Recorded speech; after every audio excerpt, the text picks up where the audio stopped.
Hello friends, मैं मिथिलेश कुमार आपका engineers group में स्वागत करता हूं। तो हम लोग स्टडी कर रहे थे हाइड्रो पावर प्लांट के बारे में, जिसमें हम लोगों ने हाइड्रो पावर प्लांट के बारे में बेसिक्स देखा था। उसका साइट सिलेक्शन के बारे में हम लोगों ने देखा था, किस तरीके से उसके साइट को सेलेक्ट किया जाता है। फिर उसका हम लोगों ने एडवांटेज और डिसएडवांटेजेस को हम लोगों ने देखा था कि किसी भी हाइड्रो पावर प्लांट का एडवांटेज क्या है, डिसएडवांटेज क्या है।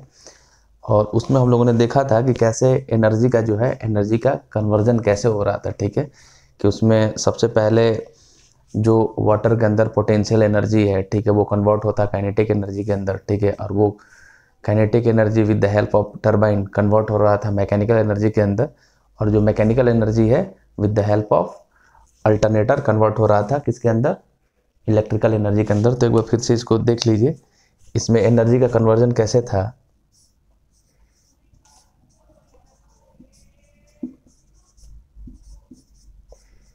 पोटेंशियल एनर्जी कन्वर्ट हो रहा था आपका काइनेटिक एनर्जी में,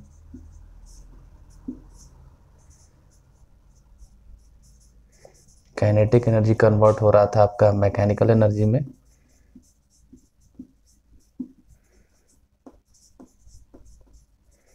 और मैकेनिकल एनर्जी कन्वर्ट हो रहा था इलेक्ट्रिकल एनर्जी।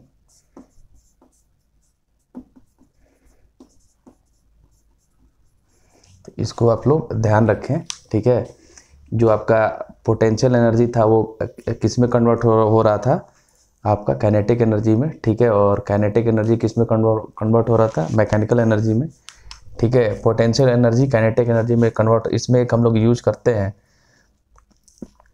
ठीक है, और then kinetic energy mechanical energy में कन्वर्ट हो रहा था टरबाइन के द्वारा।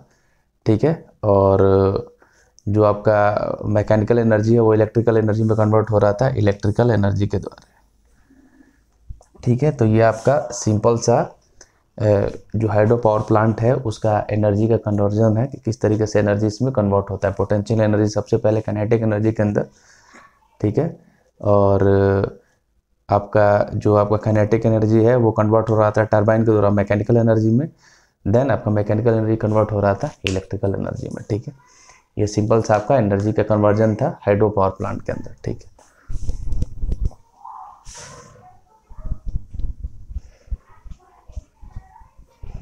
अब थोड़ा सा हम लोग देखते हैं कि सबसे पहले अपने को पता है कि हाइड्रो पावर प्लांट के अंदर जो सबसे इम्पोर्टेंट चीज़ है वो है आपका वाटर। ठीक है, क्योंकि अदर प्लांट के अंदर हम लोग यूज करते हैं कि जो भी आपका फ्यूल है, जैसे कोल हो गया, यूरेनियम हो गया, डीजल हो गया, या गैसेस हो गए।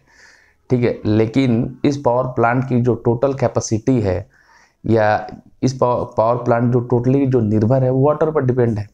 अगर आपके पास अवेलेबल अमाउंट में वाटर अवेलेबल है, देन हम लोग इलेक्ट्रिसिटी को जनरेट कर सकते हैं, अदरवाइज नहीं कर सकते हैं। ठीक है, तो सबसे बड़ा जो इसके बारे में हम लोग जानकारी जो रखते हैं वाटर के बारे में, कि किस तरीके से हम लोग डैम बनाएं, रिजर्वर बनाएं, वाटर को स्टोर करें। ठीक है, और देन उससे हम लोग इलेक्ट्रिसिटी को जनरेट करें, और कितने टाइम पे हम लोग इसको जनरेट कर सकते हैं, कैसे ये बेस लोड की तरह वर्क करेगा, कैसे ये पीक लोड की तरह वर्क करेगा। ठीक है, और अपना इम्पोर्टेंस क्या है। तो सिर्फ अगर कहीं भी हम लोग डैम बनाते हैं तो हम लोग क्या करते हैं, सबसे पहले साइट का सिलेक्शन करते हैं कि साइट किस तरीके का होना चाहिए। ठीक है, मैंने पहले बोला कि साइट के लिए क्या होना चाहिए, सबसे पहले कि लार्ज कैचमेंट एरिया होना चाहिए, मतलब कि दोनों साइड में हिली एरिया होना चाहिए, और उनके बीच में काफ़ी ज़्यादा स्पेस होना चाहिए। उससे क्या होता है कि जो हिली एरिया के कारण जो वाटर है वो बीच में स्टोर हो जाता है। ठीक है, और उनके बीच में काफ़ी ज़्यादा स्पेस चाहिए कि हम लोग काफ़ी अमाउंट में वाटर को स्टोर कर सकें और लंबे टाइम तक हम लोग इलेक्ट्रिसिटी को जनरेट कर सकें। ठीक है, लेकिन इसमें हम लोग देखते हैं कि सिर्फ वाटर स्टोर करने से नहीं होता है। ठीक है, कि हम लोग कितना भी वाटर स्टोर करते हैं, लेकिन मालूम चला कि कुछ टाइम के बाद वो वाटर अपने पास किस अमाउंट में अवेलेबल है। सिंपल सा एक एग्जांपल देता हूँ मैं आपको, कि जैसे हम लोग क्या करते हैं कि ज़मीन में आप एक गड्ढा खोद दो। ठीक है, उसमें उस गड्ढे को पूरे पानी से भर दो। कुछ टाइम के बाद आप देखना कि धीरे धीरे धीरे धीरे धीरे धीरे जो पानी हमने उस गड्ढे में डाला है वो धीरे धीरे धीरे धीरे उसका लेवल है जो कम होने लगता है। कुछ टाइम के बाद ऐसा आता है कि पानी बिल्कुल सूख जाता है। ठीक है, तो उसी सेम प्रॉब्लम यहाँ पे भी है कि जो हम लोग कैचमेंट एरिया बनाते हैं, एक डैम बनाते हैं जहाँ हम लोग पानी को स्टोर करते हैं। ठीक है, तो उसमें भी सेम प्रोसेस होता है कि ठीक है कि आपका बहुत सारा फैक्टर ऐसा है कि जिसके द्वारा जो आपका वाटर का लेवल है, जो पानी है, वो धीरे धीरे कम होने लगता है। ठीक है, तो उसके बारे में हम लोग स्टडी करेंगे।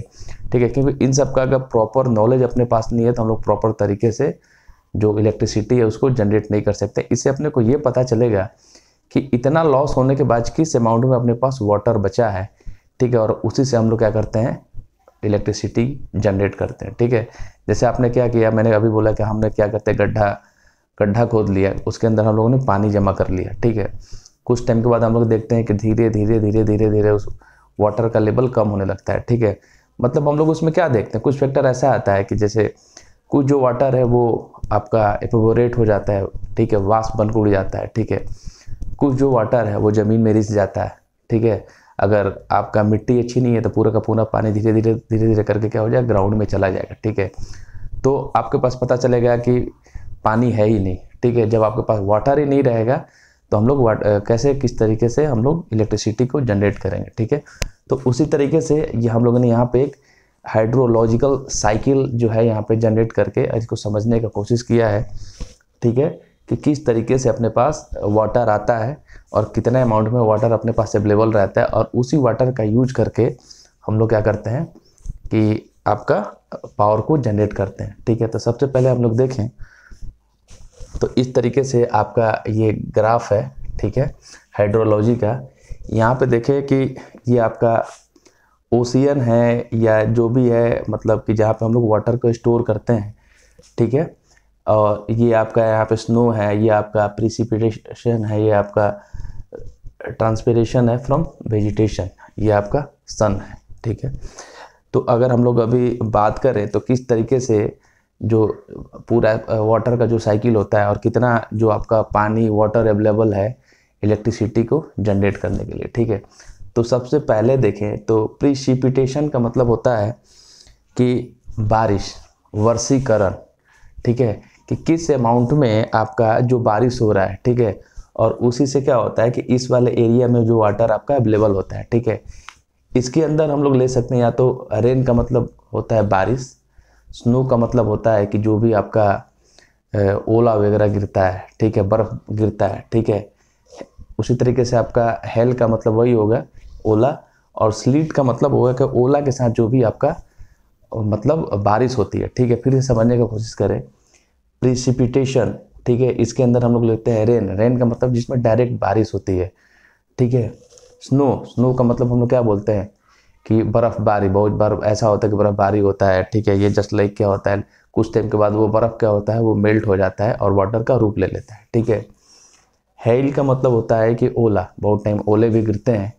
ठीक है, और स्लीट का मतलब होता है कि इस ओले के साथ बारिश। ठीक है, मतलब ओला भी गिरा और उसके साथ में बारिश हुई, मतलब ये सारा का सारा क्या है, ये वाटर का सोर्स है। ठीक है, अगर डायरेक्ट बारिश होती है तो इस वाले एरिया में आपका वाटर क्या हो, स्टोर होगा।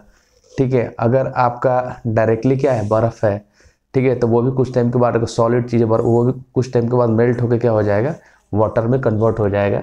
उसी तरीके से अगर हम लोग ओला की बात करें तो ओला भी एक तरीके का सॉलिड रूप है, किसका, पानी का, वो भी कुछ टाइम के बाद मेल्ट होकर क्या होता है, वाटर का रूप कन्वर्ट कर लेता है।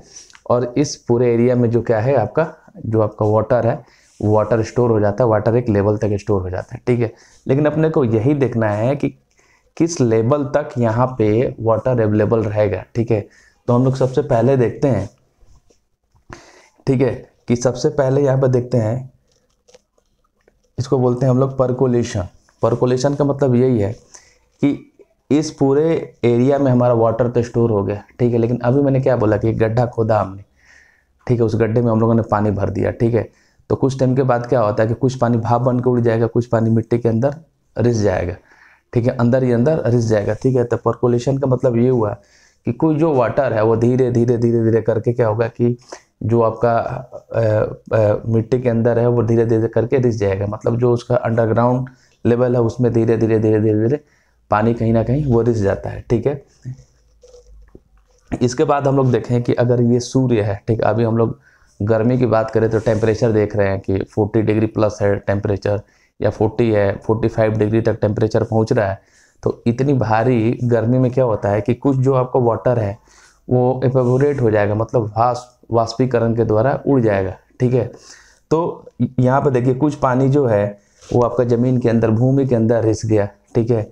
कुछ जो पानी है वो क्या हो गया, आपका भाप बन के उड़ गया। तो कहीं ना कहीं क्या होता है कि यह स्टोरेज तो यही है, और इसमें से धीरे धीरे क्या हो रहा है कि पानी, वाटर में कमी आ रही है, इसका लेवल धीरे धीरे डाउन होना चालू हो जाएगा। कुछ जो वाटर है ज़मीन के अंदर रिस गया, कुछ जो वाटर है वो भाप बन के उड़ गया, ठीक है। इसके बाद हम लोग देखते हैं कि ये जो अपना हाइड्रो पावर प्लांट है उसमें जो भी प्लांट्स हैं, ठीक है, जो भी पेड़ पौधे हैं, ठीक है, कुछ ना कुछ वो भी पानी को क्या करते हैं, सोखते हैं, ठीक है, अपने ग्रोथ के लिए, ठीक है। तो उससे भी क्या होता है कि कहीं ना कहीं जो वाटर है उसका लेवल कम होता है, ठीक है। आप देखना कि अगर कहीं भी हम लोग पेड़ पौधे लगाते हैं और वहाँ भी अगर वाटर हम लोग स्टोर करते हैं तो धीरे धीरे वो पेड़ पौधे क्या करते हैं, उस वाटर को क्या करते हैं, अपनी जड़ से सोखते हैं, ठीक है, किसके लिए, अपनी ग्रोथ के लिए, ठीक है।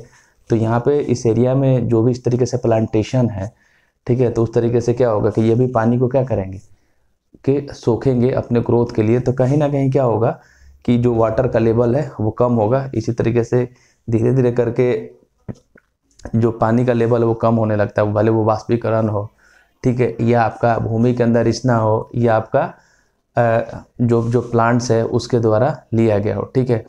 तो आपका हम लोग बात कर रहे हैं, हाइड्रोलॉजी की बात कर रहे हैं, ठीक है। तो इसमें हम लोग 3-4 चीज़ों को देखेंगे। एक तो है आपका हाइड्रोलॉजी, ठीक है, दूसरा है आपका सरफेस रन ऑफ, तीसरा है इवेपोरेशन, और चौथा है प्रेसिपिटेशन, ठीक है।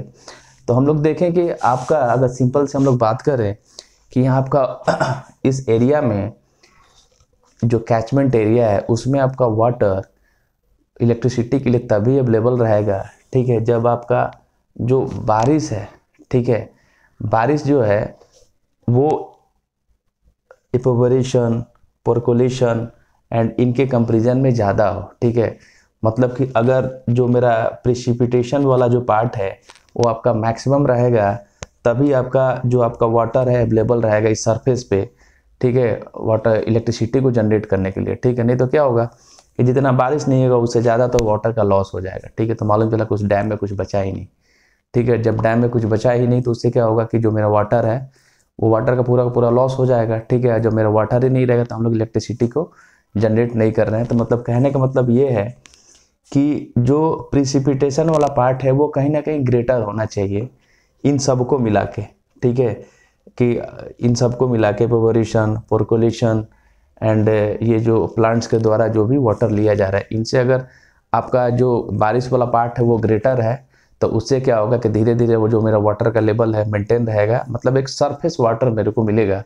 सरफेस वाटर का मतलब होता है कि वो वाटर जो सरफेस पे अवेलेबल है, ठीक है, जो सरफेस के ऊपर अवेलेबल है स्ट्रीम के लिए, धारा प्रवाह के लिए, ठीक है, और उसका यूज करके हम लोग क्या करते हैं कि पावर को जनरेट करते हैं, ठीक है। तो इस तरीके से इसमें हम लोग देखते हैं कि आपका हाइड्रोलॉजी है, ठीक है, सरफेस रन ऑफ है, एवेपोरेशन है एंड प्रेसिपिटेशन है, ठीक है। हाइड्रोलॉजी में हम लोग क्या करते हैं कि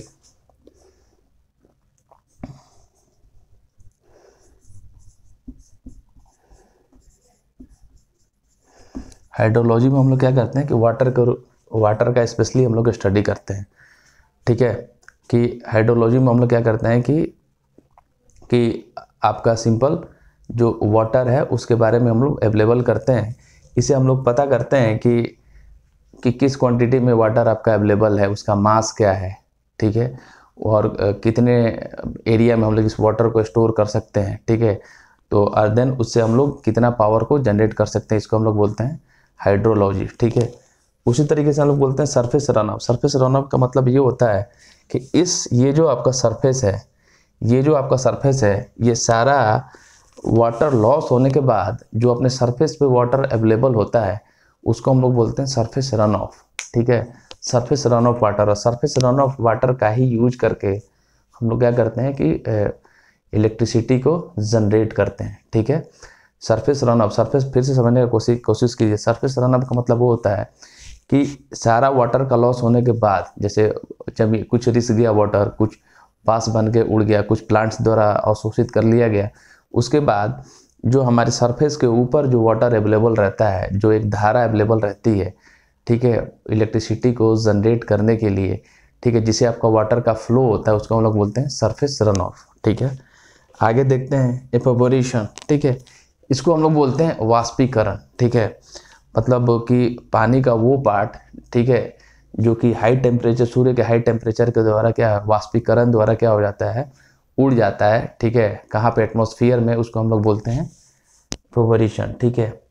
ये इसके बाद हम लोग बोलते हैं प्रीसिपिटेशन। प्रीसिपिटेशन इसका मतलब है कि जो भी बारिश होती है, ठीक है, बारिश होती है, वो बारिश किसी भी रूप में हो सकती है, ठीक है। डायरेक्टली अपनी बारिश होती है, ठीक है, या बर्फबारी होती है, या स्नो होता है, ठीक है।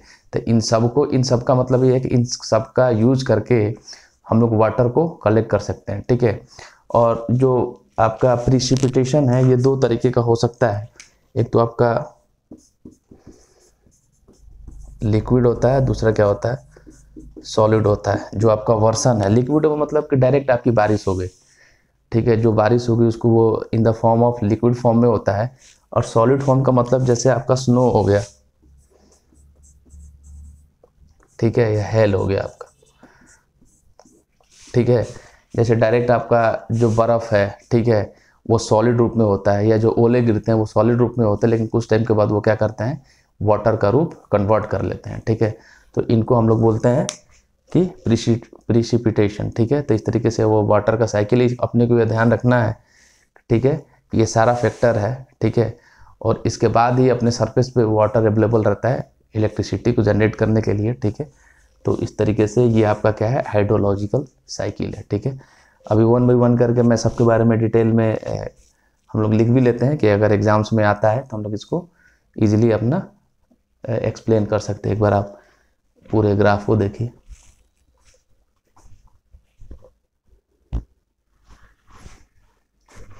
तो हम लोग देख रहे थे ये हाइड्रोलॉजी के बारे में, hydrology, surface run of, precipitation, ये क्या है, ठीक है। तो सिंपल से इसका डिफिनेशन अभी उसके बारे में हम लोगों ने डिस्कस कर लिया था, ठीक है। और इसके बारे में थोड़ा सा डिटेल में और देख लेते हैं कि एग्ज़ाम में अगर आता है तो इजी वे में आप इसको एक्सप्लेन कर सकूँ अच्छे नंबर के लिए, ठीक है। तो सिंपल सा देखिए, मैंने पहले ही बताया कि हाइड्रोलॉजी का मतलब होता है कि वाटर के बारे में जो हम लोग स्टडी करते हैं, ठीक है, वाटर के बारे में जो हम लोग स्टडी करते हैं उसको हम लोग बोलते हैं हाइड्रोलॉजी, ठीक है। मतलब इसे आपको हाइड्रोलॉजी से क्या होता है कि जो वाटर का जो हीट है, जो उसका मास है, और कितने क्वांटिटी में वाटर अवेलेबल है, वो हम उससे ज्ञात कर सकते हैं। इससे ये हम लोग ओवरऑल कैलकुलेट कर सकते हैं कि उस डैम की कैपेसिटी क्या है, मतलब उस डैम में हम लोग कितना वाटर को हम लोग स्टोर कर सकते हैं। उसी तरीके से सरफेस रन ऑफ का मतलब वही होता है कि आफ्टर हर एक तरीके का लॉस होने के बाद, ठीक है, उस सरफेस के ऊपर कितना वाटर अवेलेबल है पावर को जनरेट करने के लिए, उसको हम लोग बोलते हैं सरफेस रन ऑफ, ठीक है। उसी तरीके से आप देखें यहाँ पे इवेपोरेशन का मतलब होता है कि वाटर क्या होता है कि वाष्पित हो जाता है, मतलब लिक्विड से वेपर में चेंज हो जाता है, ठीक है, उसको हम लोग बोलते हैं इवेपोरेशन। उसी तरीके से देखें हम लोग इसको बोलते हैं प्रिसिपिटेशन, ठीक है। मतलब कि it is the type of rain, ठीक है। मतलब ये क्या करता है कि इसके द्वारा हम लोग क्या करते हैं कि वाटर को कलेक्ट करते हैं। It is include all type of water falls from the atmosphere, ठीक है। इसके अंदर इंक्लूड करते हैं कि ऑल टाइप का जो वाटर है उसको एटमॉस्फेयर से हम लोग कलेक्ट करते हैं। जैसे पहले ही बोला था मैंने, वो डायरेक्टली बारिश हो सकता है, ठीक है, आपका बर्फ़ हो सकता है, ओला हो सकता है, या ओले के साथ बारिश हो सकती है, ठीक है। और इसको दो फॉर्म में हम लोग आपका कैटेगराइज करते हैं। एक तो आपका सॉलिड, दूसरा लिक्विड। सॉलिड फॉर्म में हम लोग क्या लेते हैं, जिसमें डायरेक्टली आपका बर्फ़ हो गया या ओला हो गया। लिक्विड में हम लोग डायरेक्ट किसको लेते हैं, हम लोग बारिश को लेते हैं, ठीक है। तो एक बार देखिए हम लोग हाइड्रोलॉजी, इसके डिफिनेशन को सिंपल सा। तो हाइड्रोलॉजी का मतलब होता है it is the system which is related with water is known as hydrology.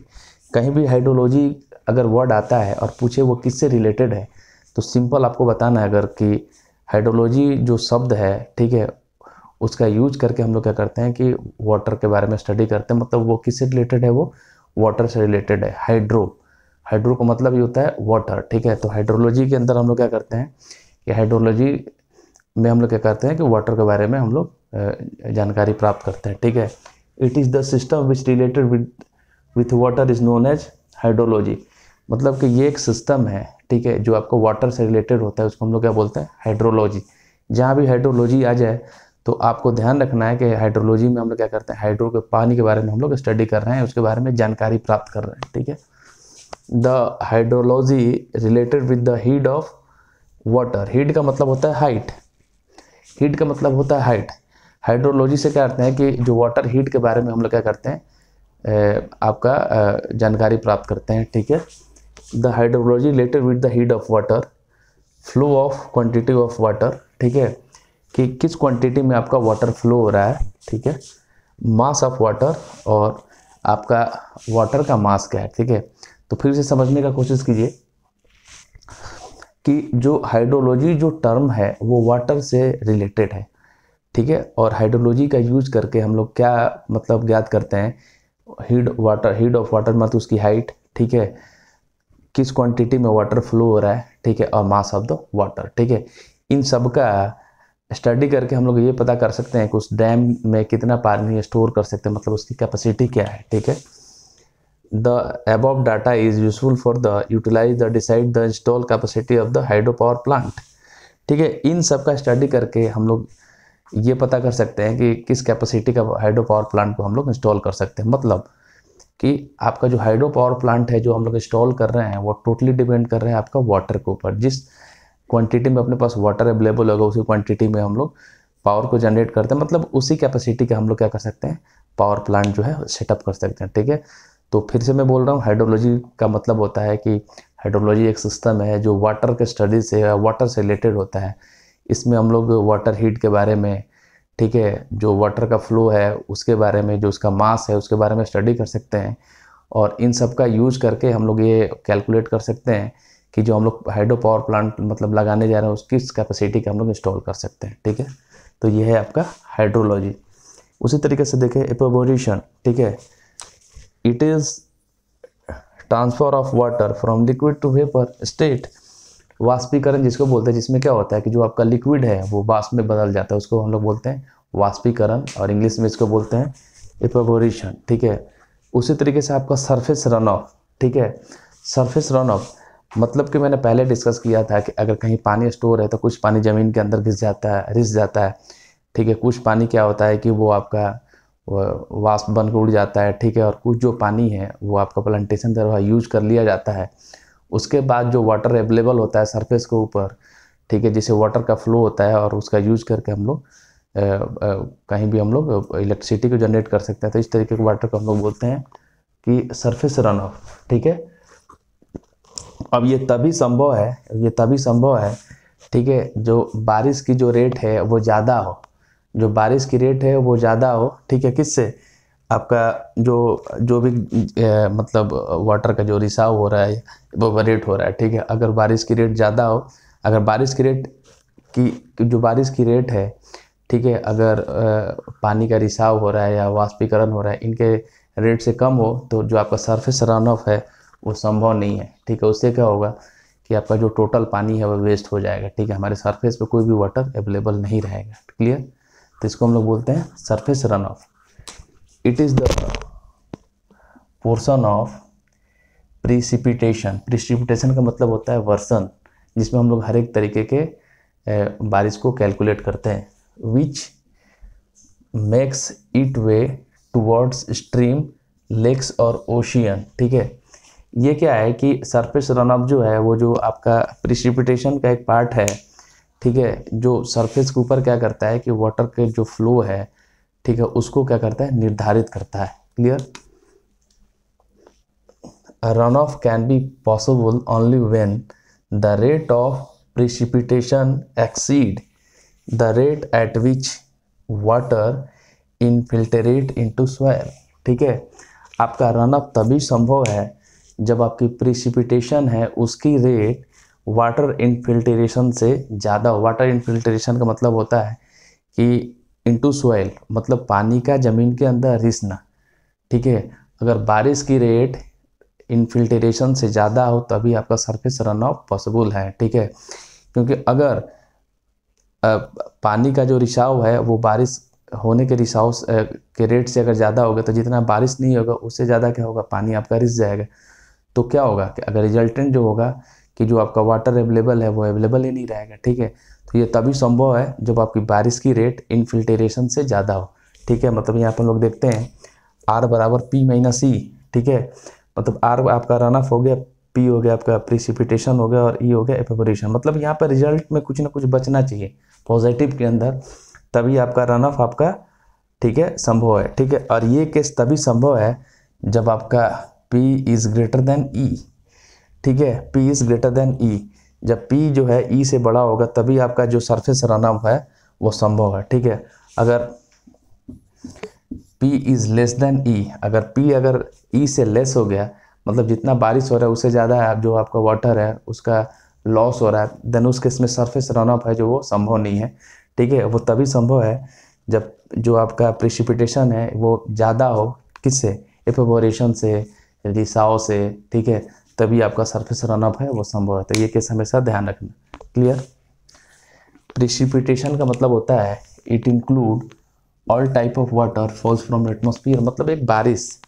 ठीक है, मतलब ये बारिश का एक रूप है कि जिसमें हम ऑल काइंड्स ऑफ बारिश को इंक्लूड करते हैं, वो लिक्विड फॉर्म में हो या सॉलिड फॉर्म में। ठीक है, और तीसरा चौथा क्या है कि इन सब का यूज करके इनका सिग्निफिकेंस क्या है, इसका स्टडी हम लोग क्यों करते हैं। ठीक है, स्टडी करके तो इनका महत्व क्या है, तो कुछ पॉइंट्स हैं। देखिए कि इनका यूज करके हमको कुछ पॉइंट्स मिलते हैं जो कि हमारे हाइड्रो पावर प्लांट को सेटअप करने के लिए बहुत ही इंपॉर्टेंट है। पहला क्या है, the quantity of water available to store in the dam. ठीक है, जैसे हाइड्रोलॉजी हो गया, सरफेस रन ऑफ हो गया, प्रिसिपिटेशन हो गया, एवेपोरेशन हो गया, इनका यूज करके हम मतलब क्या कर सकते हैं कि उस डैम के अंदर कितना वाटर स्टोर हो रहा है उसका हम लोग पता लगा सकते हैं। ठीक है, हाइड्रोलॉजी का, सरफेस रन ऑफ, इनका यूज करके इनके बारे में जानकारी प्राप्त करके हम लोग कर सकते हैं कि the quantity of water available to store in the dam. ठीक है, कि हम लोग उस डैम में कितने वाटर को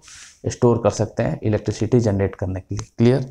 दूसरा जो पॉइंट है, to know heat of water, hydrology का यूज करके जो उसकी वाटर की जो हाइट है, ठीक है, वाटर की जो हाइट है जो सरफेस लेवल से लेकर डैम तक, ठीक है, उसके हाइट के बारे में हम लोग जानकारी प्राप्त कर सकते हैं। वो तभी संभव है जब अपने को हाइड्रोलॉजी के बारे में आइडिया हो।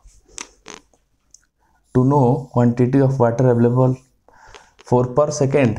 ठीक है, मतलब कि हाइड्रोलॉजी का यूज करके, सरफेस रन, इन सब का यूज करके हम लोग ये मतलब कैलकुलेट कर सकते हैं कि जो क्वांटिटी ऑफ वाटर पर सेकेंड में कितना अवेलेबल है हमारे पास। ठीक है, क्योंकि जब अपना पावर जनरेट होता है तो इस तरीके से पर सेकेंड या पर आवर में हम लोग उसको क्या करते हैं, कैलकुलेट कर सकते हैं कि पर सेकेंड में कितना इलेक्ट्रिसिटी जनरेट होता है, पर आवर में कितना इलेक्ट्रिसिटी जनरेट हो रहा है। तो इन सब का यूज करके हम लोग पता कर सकते हैं कि to know quantity of water available for per second में, ठीक है, जो वाटर है वो कितना अवेलेबल है अपने पास डैम के अंदर। ये हाइड्रोलॉजी का स्टडी करके ही संभव है। अगला है to help to determine the power in kilowatt. ठीक है, और इन सब का यूज करके हम लोग ये डिटरमाइन कर सकते हैं कि कितना पावर को हम लोग जनरेट कर सकते हैं। ठीक है, नेक्स्ट पॉइंट है to know install capacity of power plant. ठीक है, हाइड्रोलॉजी, सरफेस रन ऑफ का यूज करके हम लोग ये डिसाइड कर सकते हैं कि किस कैपेसिटी का पावर प्लांट हम लोग एस्टेब्लिश करें, उसकी टोटल कैपेसिटी क्या होगी। ठीक है, तो ये है आपका बहुत इंपॉर्टेंट टर्म है। फिर से देख लीजिए, हाइड्रोलॉजी कहीं भी अगर आता है तो हाइड्रोलॉजी का मतलब होता है कि जो भी वाटर से रिलेटेड जो भी स्टडी होती है उसको हम लोग हाइड्रोलॉजी बोलते हैं। क्लियर। नेक्स्ट क्लास में हम लोग आगे हम लोग टाइप्स और के बारे में डिस्कस करेंगे कि कितने तरीके के क्लासिफिकेशन है हाइड्रो पावर प्लांट के। Thank you.